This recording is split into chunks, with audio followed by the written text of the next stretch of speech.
الذين يسدلون أيديهم ولا يقبضون في قيامهم، هؤلاء بيكونوا مالكية، ينتمون إلى مذهب مالك إمام دار الهجرة، يظنون أن الإمام مالك كان يصلي هكذا، وظنهم خاطئ، لأن الإمام مالك أشهر كتاب له هو المعروف عند العلماء وطلاب العلم بموطأ الإمام مالك. في هذا الكتاب يوجد عنوان صريح، عنوان مثل لافتة: وضع اليمنى على اليسرى في الصلاة. هذا مين وضعه؟ مالك نفسه. ثم يروي تحت هذا العنوان حديثا بإسناده عن أبي حازم عن سهل بن سعد.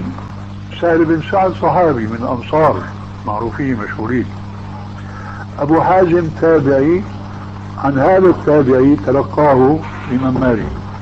هذا سند يعني عالي جدا.